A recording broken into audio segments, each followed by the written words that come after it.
నమస్తే, welcome to Suman TV. ప్రస్తుతం మనతో పాటు ఉన్నారు celebrity homeopathy doctor Chetan Raj గారు. సార్ తో మాట్లాడి హెల్త్ గురించి మరికొన్ని అప్డేట్స్ తెలుసుకుందాం. నమస్తే సార్. నమస్తే మేడం. సార్, డ్రింకర్స్ ఎక్కువ చూస్తూనే ఉంటాం మనం. బట్ వీళ్ళని చూసినప్పుడు ఏమనిపిస్తుంది అంటే, వీళ్ళు తాగి తందనాడి ఎందుకురా బాబు ఫ్యామిలీని సఫర్ చేస్తున్నారు అనుకుంటాం. కానీ ఇలాంటి వాళ్ళకి తోడుగా ఈ షుగర్ అనేది ఒకటి ఉంది అనుకోండి, అదబ్బో చాలా పెద్ద నరకం అని చెప్తూ ఉంటారు. సో అసలు ఇప్పుడు షుగర్ పేషెంట్స్ని ఒకలాగా ట్రీట్ చేస్తాము, వీళ్ళు హెవీ డ్రింకర్స్ అయి ఉంటే ఇంకో విధంగా ట్రీట్ చేస్తూ ఉంటాం. అసలు ఈ రెండు కలుపున్న వాళ్ళని ఏ విధంగా చూస్తాము, అసలు వీళ్ళ ప్రాబ్లమ్స్ ఎలా ఫేస్ చేస్తారు అంటారు? ఒక పేషెంట్ వచ్చారు మన దగ్గరికి, షుగర్ రివర్సల్ కోసమే వచ్చిండ్రు. అండ్ ఆ పేషెంట్ కి నరాల్లో కూడా ప్రాబ్లం ఉండే, కాళ్ళల్లో తిమ్మిర్లు, చేతుల్లో మంటలు ఇవి ఉండే, అండ్ లాగడం ఉండే బాగా. అయితే మనం కేసు తీసుకున్నాము, మందులు ఇస్తాము, కూర్చొని 10 నిమిషాలని చెప్పినాము. అయితే ఆయన నాకేం అడిగిండ్రు, మీ మందులు వేసుకొని ఆల్కహాల్ తీసుకోవచ్చా అని అడిగింది. అయితే ఏందంటే, ఇప్పుడు ఎప్పుడైతే పేషెంట్ ఆల్కహాల్ తీసుకుంటాడు కదా, అప్పుడు బాడీకి ప్రాబ్లం అవుతుంది, అందరికీ తెలుసు. అండ్ వెరీ ఇంపార్టెంట్లీ ఏంటంటే, ఇప్పుడు చాలామంది షుగర్ పేషెంట్లు ఆల్కహాల్ తీసుకుంటారు. అండ్ మనం ప్రతి పేషెంట్కి కేస్ తీసుకున్నప్పుడు అడుగుతాం, మీరు ఆల్కహాల్ తీసుకుంటారా లేదా. కానీ జనరల్ నోషన్ ఏముంటుంది మైండ్లో, ఫీమేల్స్ ఆల్కహాల్ తీసుకోరు అనేసి మనం అనుకుంటాం. ఇక్కడ ఉండేది ఫీమేల్ పేషెంట్. ఎవరు సార్ అనుకునేది ఇప్పుడు ఫీమేల్ తాగరు అని? ఎక్కడ చూసినా అందరూ సేమ్ అయిపోయారు కదా. అడిగినరు కాబట్టి మనకు తెలిసింది. జనరల్లీ మనం మేల్ పేషెంట్స్ ప్రతి పేషెంట్ అడుగుతాం, స్మోకింగ్ చేస్తారా, ఆల్కహాల్ తీసుకుంటారా అనేసి. అంటే జనరల్ గా ఆడవారిని అడగం కదా సార్, మీరు తాగుతారా అనే క్వశ్చన్ రాదు మన నుంచి. సో అలాంటి టైంలోనే షాకింగ్ గానే అనిపిస్తూ ఉంటుంది. ఎంత తీసుకుంటారు మేడం క్వాంటిటీ అని అడిగినాము. ఎన్ని రోజులకు ఒకసారి తీసుకుంటారంటే, రోజు తీసుకుంటారు సార్ అన్నారు. అండ్ ఎంత క్వాంటిటీ అంటే, ఆల్మోస్ట్ లెక్క ప్రకారం చూస్తే ఒక బాటిల్ ఖతం అయిపోతుంది సార్, చిన్న బాటిల్ రోజు కావాలి అన్నారు. అయితే మనం ఒక్కటి ఆలోచించేది ఏముంటదంటే, ఇక్కడ ఎప్పుడైతే మనం ఆల్కహాల్ తీసుకుంటాం కదా, ఆల్కహాల్ మెటబాలిజం వేరేలాగా ఉంటుంది. గ్లూకోజ్, కార్బోహైడ్రేట్స్, ఫ్యాట్స్, ప్రోటీన్స్, దీని మెటబాలిజం వేరేలాగా ఉంటుంది. ఇప్పుడు ఆల్కహాల్ తీసుకోగానే షుగర్ లెవెల్స్ పడిపోతాయి, హైపోగ్లైసిమియా కూడా వెళ్ళొచ్చు పేషెంట్. మళ్ళీ ఏమవుతుందంటే, ఇప్పుడు తాగంగానే వీళ్ళు ఏం చేస్తారు, తింటారు. ఎవరైనా తాగుడు వాళ్ళు అయిన తర్వాత తింటారు, పిచ్చి పిచ్చి కూడా చేస్తారు. అండ్ తింటారు కదా, మామూలుగా తినరు. మీరు గమనించండి, ఎప్పుడైతే మనిషి మామూలుగా తింటాడు కదా, జర లిమిటెడ్ క్వాంటిటీ అంటే కూడా తింటాడు. తాగిన తర్వాత తింటుండంటే వాడు ఎంత తింటుండు వానికి గుర్తు కూడా ఉండదు. అండ్ వీళ్ళకు ఏం కావాలి, మంచిగా నాలుకకి టేస్ట్ తగిలేటట్టు కావాలి, స్పైసీగా, ఫ్రైడ్ గా, ఇవన్నీ నాన్ వెజ్. ఎన్ని క్యాలరీ పోతున్నాయి అసలు కౌంటింగే ఉండదు. ఏమైపోతుంది, ఎక్కువ క్యాలరీలు తీసుకుంటాం, మళ్ళా హైపర్ గ్లైసిమిక్ అవుతుంది బాడీ. అండ్ తర్వాత నెక్స్ట్ డే కూడా షుగర్ స్పైక్ ఎక్కువ ఉంటుంది బాడీలో. ఒక్క రోజుకే ఎంత తేడా ఉంటుంది. ఇప్పుడు రోజు అదే చేస్తుండంటే మనిషి ఏమవుతుంది.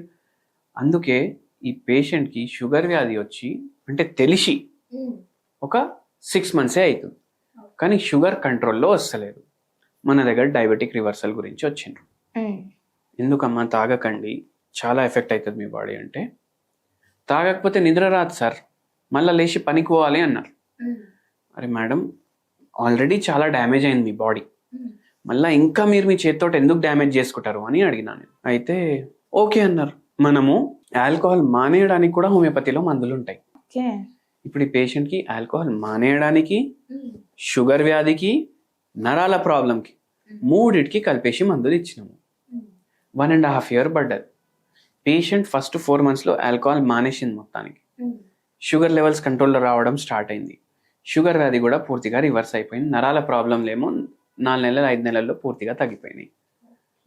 సో ఆ బ్యూటీ ఉంటుంది. కానీ ఇంకోటి విచిత్రం ఏమనిపించిందంటే, ఈ పేషెంట్ నాకు ఏమన్నారు తెలుసా, సరే సార్ నేను తాగుతాను, ఓకే, మార్నింగ్ నేను జిమ్కి కూడా పోతా, 1.5 hours వర్కౌట్ చేస్తా, హెల్దీ ఫుడ్ తీసుకుంటా, మిల్లెట్స్ తోటి బ్రేక్ఫాస్ట్ చేస్తా, మధ్యాహ్నం లంచ్కి ఏమో కొద్దిగా రైస్ తింటా, నైట్ నేను ఓన్లీ ఫ్రూట్స్ తింటా, మళ్ళీ అర్ధరాత్రి నాది ఇది స్టార్ట్ అవుతుంది. మీరు ఇలా అంటే నాకు కూడా ఒకటి గుర్తొచ్చింది సార్.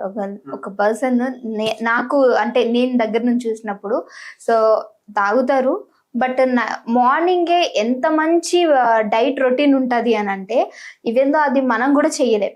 సో ఇంత ఇంత తీసుకుని ఎందుకు తాగడం అని అంటే ఏం చేస్తారు చెప్పండి కొంచెం.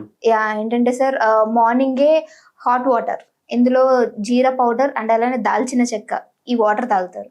ఇది అయిపోయిన ఒక 10 to 15 minutes లోనే లెమన్ వాటర్ వేడి నీళ్ళలో ఇది తాగుతారు. దీని తర్వాత మనకి కర్డ్ ఉంటుంది కదా సార్, ఈ కర్డ్ లో వెల్లుల్లి ఉంటుంది చూడండి, నైటే నానబెట్టుకుని ఇది తీసుకుంటారు మార్నింగే. ఇదంతా అయిపోయిన తర్వాత మన మెంతులు ఏవైతే ఉంటాయో నైటే సోక్ చేసి పెట్టుకున్న ఈ మెంతుల్ని తింటారు.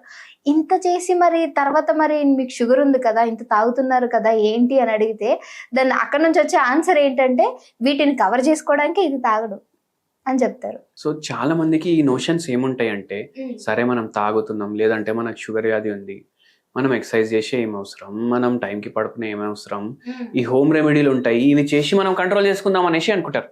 కానీ వీటితోటి కంట్రోల్ కూడా కాదు, ఎందుకంటే మీ లైఫ్ స్టైలే చక్కగలేదు, మీ డైటే చక్కగలేదు. ఇవి హెల్ప్ చేస్తాయి, ఇవన్నీ మీరు కరెక్ట్గా ఫాలో చేస్తే ఇవి హెల్ప్ చేస్తాయి, లేకపోతే ఇవి చేసి కూడా వేస్ట్. మీకు వెల్లుల్లిపాయ ఖర్చు, మీకు పెరుగు ఖర్చు, దాల్చిని చెక్క కాస్ట్లీ ఉంటుంది, ఇవన్నీ చేసి ఏం లాభం ఉంటుంది? ఇప్పుడు మనకు పేషెంట్లు కూడా చెప్తారు, మన వేరే హోమ్ రెమెడీస్ కూడా చెప్తాం కదా, 1 month నుంచి చేస్తున్నా సార్ ఏం రిజల్ట్ లేదు అనేసి అంటారు. మేడం మీరు ఫస్ట్ డైట్ లైఫ్ స్టైల్ జరా సెట్ చేయండి మేడం అంటే, ఒక్కొక్కసారి పేషెంట్లు ఏమంటారు, మళ్ళీ అవన్నీ చేసినాక మీరెందుకు సార్ అనేసి అంటారు. కానీ అందరు ఏం ఆలోచించారంటే ప్రివెంటివ్ కేర్ గురించి ఆలోచించరు, రోగం వచ్చిన తర్వాత దీన్ని ఎట్లా తగ్గించుకోవాలి అనేసి ఆలోచిస్తారు. సో అట్లా చేయకుండా మీరు ఇట్లా చేయండి, మీకు డెఫినెట్లీ రిజల్ట్ ఉంటుంది అంటారు అట్లా. సో ఆల్కహాల్ చాలా డేంజరస్, షుగర్ వ్యాధికే కాదు ప్రతి బాడీ పార్ట్ కి డేంజరస్ ఆల్కహాల్. అండ్ దట్టు అది ఇంకా లేడీస్ తీసుకుంటున్నారంటే ఇది ఇంకా ఆలోచించాల్సిన విషయం అన్నట్టు. So thank you so much sir, మంచి ఇన్ఫర్మేషన్ ఇచ్చారు.